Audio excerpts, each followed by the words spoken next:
Welcome to the Brightword Books podcast. Brightword is a leading platform for diverse storytelling, where voices from all backgrounds can share their unique narratives and connect with readers from around the world. Follow our regular podcast updates, where we strive to foster a literary community that celebrates creativity, inclusivity, and the transformative power of literature.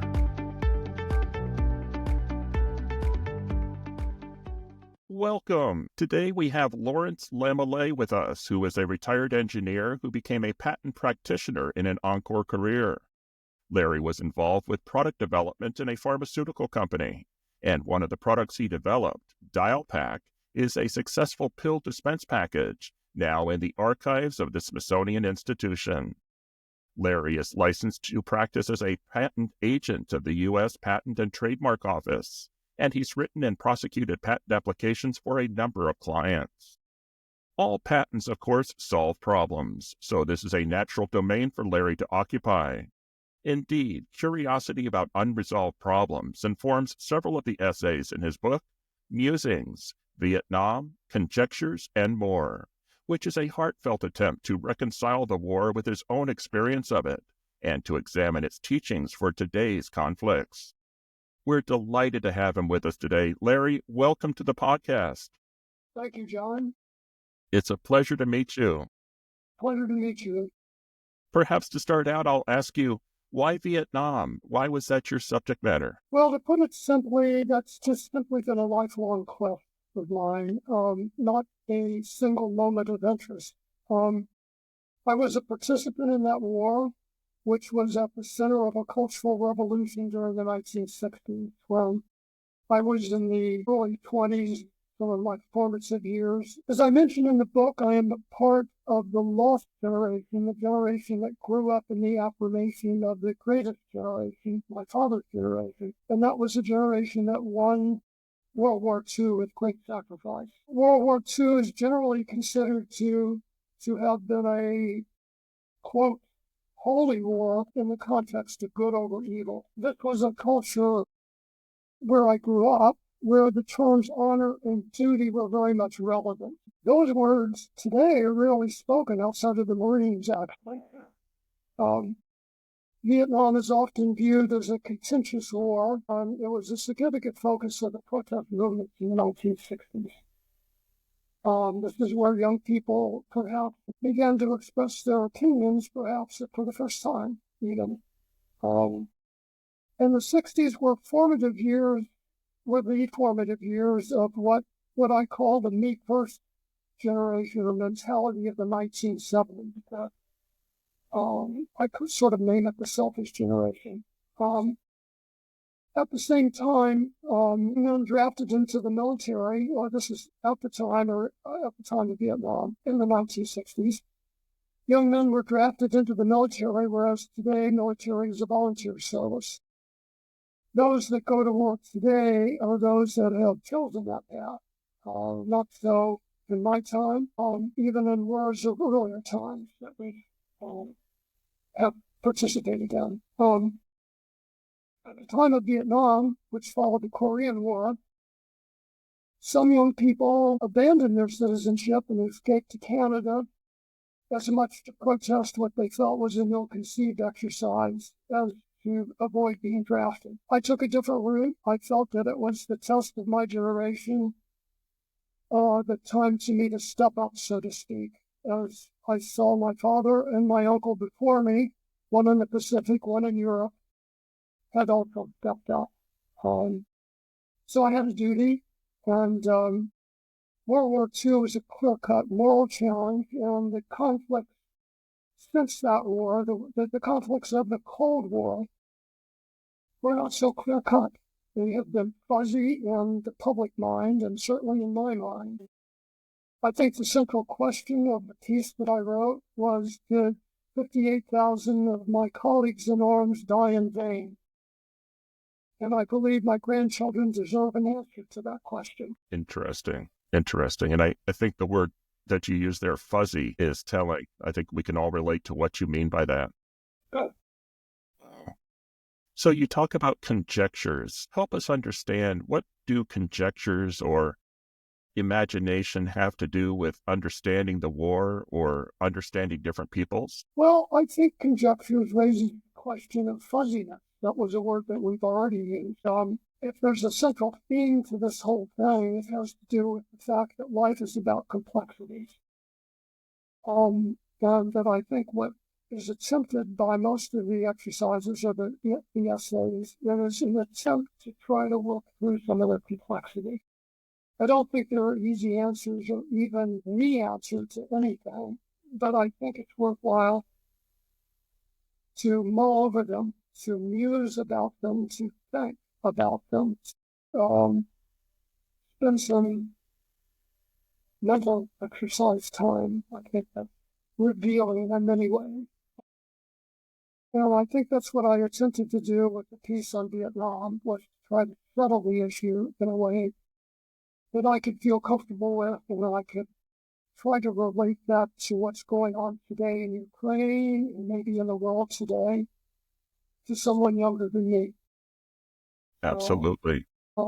how does that relate to other issues in the book? Well, I think they're all about fuzzy things, about subjects that have not been resolved for various different reasons. And I just take them on. Why I wrote about them, I was puzzled by them. I spent some time thinking about them, and I wrote most of these for no other purpose, frankly, than to consolidate my own thoughts about them. The fact that they ended up in a book has a lot to do with a friend of mine who kept urging me to publish it. That's how it got to where it is. Absolutely. When you think about the fuzziness, I think there's the facts of what happened, let's say in a conflict, either in Vietnam or Iraq or Ukraine or anywhere in the world these days. There's the facts of what's happening, and there's the understanding or imagination of what's happening or what happened. Do you think there are folks in the world, Larry, that take advantage of the fuzziness, that they use the fuzziness to advance their own goals, their own positions? Well, of course, I do think that. I make a case in the Vietnam piece that what's pivotal about what was pivotal in the case of Vietnam, and I think is pivotal in all wars, is character. There's the grounding of a person who's making those pivotal decisions, he or she. And I think Harry Truman is a good example. I don't think Harry Truman thought of himself as president as much as a person trying to do the right thing. Um, and and I think that's kind of pivotal about a leader and about a person of great power in a situation like the presidency of the United States. I think that's a pivotal thing. A character means everything. And that's the way through the self-serving interest in centering yourself on what's the right thing. So I think that's in the context of what I struggle to do with Vietnam. How does that relate to the other things in the book? Well, I'm not too sure it does. They are explorations of conjectures that have puzzled people and puzzled me. I think there actually is a famous line in a current film which is up for an Academy Award, and I hope it gets it because it well deserves it. It's called Conclave. And the tagline is that certainty is the enemy of unity. And certainty is the enemy of many things. It's certainly the enemy of invention. It's the people that puzzle over things, that are not certain about things, that entertain a certain amount of craziness that benefits the most in society, that invent things, that change the world the way we know them. Certainly the great scientists of the time have been pointing in terms of everyday people. So, yeah, I mean, I think the lack of certainty around in something that guides you is very important. It's important in war, certainly it's important in everyday life. It's the way to find you through yourself, I think, through life, which is basically complexity. I mean, it's all complexity. If you try to simplify it too much, you miss the point. Absolutely. Well, I understand that Conclave won the BAFTA Award, Best Film recently. You may even notice the posters behind it. I see that. I've been a long-term staff member of the Telluride Film Festival. Terrific. Conclave was premiered there, actually. So I've seen it there first, but I've shown it to neighbors and friends many times. If you haven't seen it, see it. It's a pivotal film. It's just got a lot of depth. Absolutely. Absolutely. What at the end of the day, Larry, if a reader reads your book, they put it down, what do you hope they take with them? Is it to learn more about your thoughts on some conjectures or your conjectures, or perhaps to spark their own conjectures about the world around us? I think the thing that's most satisfying to me is a friend of mine who tells me that she reads one chapter a night, thinks about it, and calls me up to talk about it. That, I think, is exactly what I tried to do. Get people to think about things, to not accept pat answers, to keep an open mind, to remember that things are very complex. Absolutely. And I think that's all any of us could ask from a book or from a movie, for that matter, is to make us think. And to get a book and to get a movie that makes you think is something special. So perfect. What was the most challenging part of writing the book, Larry? You have to say this is probably not supposed to be said by an author, but I didn't set out to write a book. I did set out to write something for my grandchildren about Vietnam. That I was a conscious effort on my part. The rest were organizations of my own thoughts that I had spent some time thinking about. I'll make a comment on the foreword of the book that the book is dedicated to my wife, who had to endure my absences as I was lost in thought. She used to tease me about that. So I think I wouldn't say there was a lot of difficulty. It just flowed onto paper. It just happened. I think the most surprising thing to me with this whole exercise is that I've had a number of reviews, most of them positive, some maybe not so, but I didn't imagine that it would be for everybody anyway. But the common thing that I hear from almost everybody is it's well written. That surprised me. I've never considered myself a writer. Maybe a mathematician, but not a writer. So I think the writing was spontaneous, the flow of my own thoughts onto paper. I'm a good organizer, so maybe that helped along the way. Well, I suspect that the reason the book is so well done is because it does come from your thinking and your heart, your feelings about things. You're not a writer. That's the beauty of it. You didn't set out to write a book.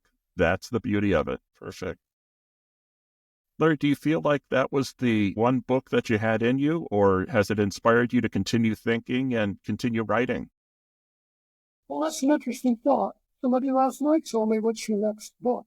And I don't think I really thought that.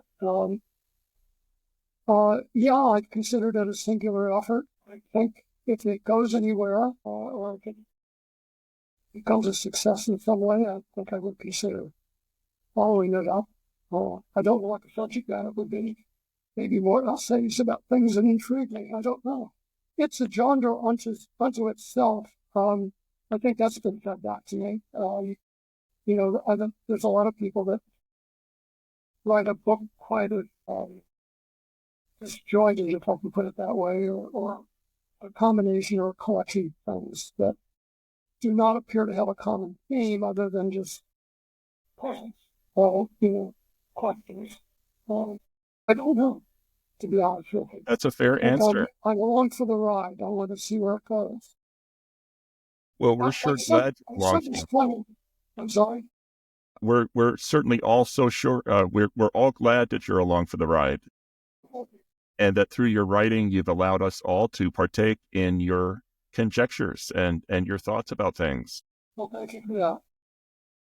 Larry, early on, you mentioned the greatest generation. There's a lot of talk these days about perhaps the country has lost its way, or we're not quite sure who we are as much as we used to be. Without getting into politics, do you have any thoughts on perhaps the unity that the country felt during, say, World War II, where everyone was on board with what we were doing. There wasn't dissent. There was kind of like one for all for one, versus today, perhaps, where there's just so many different interests, so many people running so many different ways. And your thoughts on that? Well, I think to some extent I may have touched on that in the essays on spirituality, and maybe even partly in the other one on free will. There are cultural aspects to our moral construct. I think what's going on today is a demonstration of how the things seem to divide us rather than draw us together. We're community oriented. One of the things that I prepared to talk about based on your questions was, and I grew up in the Midwest. I grew up in Missouri, and that's a very individualistic culture out there. I spent a lot of time on the Appalachian Trail honing survival skills. I sort of come at it from the individual point of view, but my wife was very much of the social environment and the social culture. She complemented me in so many ways because she made associations and people important in ways that they weren't before. A mix of culture. You can distill that into East and West, into individual, into community types of cultures, and that kind of thing. I think the things that draw us together are when we're attacked, we begin to recognize what our common these are. We've lost sight of that. I think we've lost sight of the fact that democracy is about compromise and not about contest. And I think that our institutions are in peril. And again, trying not to get into politics here, but I think we have to lose certainty. Get back to a tag phrase again. And ponder openness to compromise, see it a different way, see a different point of view, explore somebody else's thinking instead of being so sure about ourselves. So I think these things are playing out in our society today, and I'm sorry to see it because I think we don't need to be attacked, but I think we do need to understand that we need each other, and that we are part of a whole. That's the individual saying the community is important to us. So I'm not sure Absolutely. I came across very intelligently, but that's part of what I'm thinking. Yeah. Absolutely. Great thoughts. And I think we need each other is more true today than ever. Yes. Absolutely agree. As we get to the close of our talk, Larry, any closing thoughts that you have for our listeners and viewers today? I would have one thing I would like to say, and that is embrace the craziness. And I'll put that in a little bit of context. I participated as a professional engineer with some high school robotics teams. The trained engineers were very quick to say, well, that can't be done. And it became evident to me it was the crazy ideas that were really winning the concept. So I say to people, don't be certain. Embrace a little bit of craziness because that's where invention is. That is the heart of novelty. So in the film that we talked about, it was certainty is the enemy of unity. I would say that certainty is the enemy of invention. So I will leave it with that. Embrace craziness because it's where invention is. I love it. I think that's a perfect saying for this Thursday morning. Embrace craziness. Larry, I assume that your book is available on Amazon and at retailers for folks who are looking to pick up a copy? Yes, it is. Terrific.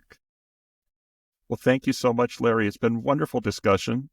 We've been talking with Larry Lambelet, author of Musings, Vietnam, Conjectures, and more. Absolutely solid insights and fascinating topic. And I've really enjoyed our discussion today, and I'm sure our viewers and listeners have as well, Larry. So thank you so much for being with us. Thank you, John. Good talking to you. You too. Thank you. You've been listening to the Bright Word Books Podcast, home of the literary community that celebrates creativity, inclusivity, and the transformative power of literature. Don't forget to subscribe so you'll never miss future episodes. Until next time, stay informed and stay engaged.